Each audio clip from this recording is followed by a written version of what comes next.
YSR Congress party అధ్యక్షులు, ఈ రాష్ట్ర ముఖ్యమంత్రి వర్యులు గౌరవనీయులు శ్రీ జగన్మోహన్ రెడ్డి గారికి నా హృదయపూర్వక ధన్యవాదాలు.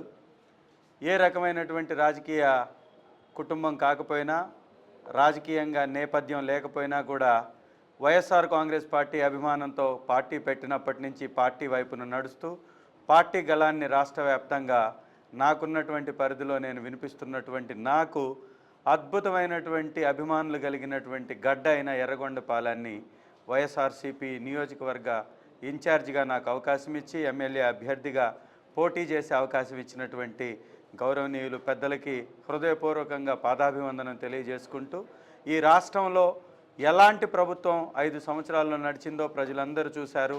ఏ వివక్షకు తావు లేకుండా, కులాలకి, మతాలకి, ప్రాంతాలకి, పార్టీలకు సంబంధం లేకుండా ప్రజలకి మంచి చేయటం, మేలు చేయటం మాత్రమే ప్రాధాన్యతగా తీసుకొని పథకాలు ఇచ్చి పేదరికాన్ని నిర్మూలించడానికి కావలసినటువంటి అనేక పథకాలని ప్రజల వద్దకు చేరువేసినటువంటి గొప్ప ప్రభుత్వాన్ని నడిపిన ధీరుడు జగనన్న.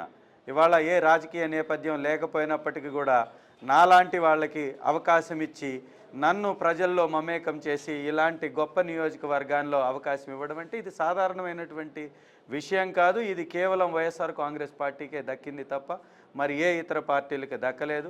అనేక సంవత్సరాల నుంచి ప్రతిపక్షంలో ఉన్నటువంటి ఈరోజు పార్టీలు ప్రజలతోటి సేవ చేయించుకొని, నాయకులతోటి ఊడిగం చేయించుకొని కేవలం డబ్బున్నటువంటి పెత్తందారులనే ప్రోత్సహిస్తే, ఏ రకమైనటువంటి హోదా లేనటువంటి నాలాంటి సామాన్యుల్ని ఇలాంటి ఒక కంచుకోటైనటువంటి ఎర్రగొండపాలెంలో అవకాశం ఇవ్వడం అంటే పేదవాళ్ళని ఏ విధంగా హక్కున చేర్చుకుంటున్నారో జగన్మోహన్ రెడ్డి గారు దానికి నిలువెత్తు నిదర్శనం, ఉదాహరణగా ఈ ఉదాంతం ఉంటుందనేది వాస్తవం.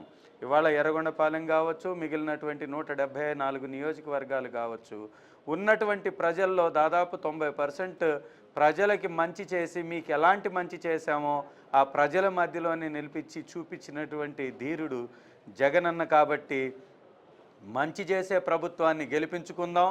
మంచి చేసి ప్రజల గుండెల్లో చిరస్థాయిగా నిలబడడం కోసమే రాజకీయమని చెప్పినటువంటి జగనన్నని గెలిపించుకొని మరొకసారి వైఎస్ఆర్ కాంగ్రెస్ పార్టీ జెండా ఈ రాష్ట్రంలో ఎగరవేసి పేదరికాన్ని సమూలంగా రాష్ట్రం నుంచి తరిమివేయాలని, పేద ప్రజలందరికీ ఏ విధంగా అండగా నిలిచినటువంటి ఉదాంతం ఉందో ఇది ప్రతి ఒక్కరూ ప్రజలకి చేరవేయాలని ఆకాంక్షిస్తూ సెలవు తీసుకుంటాం. Thank you very much.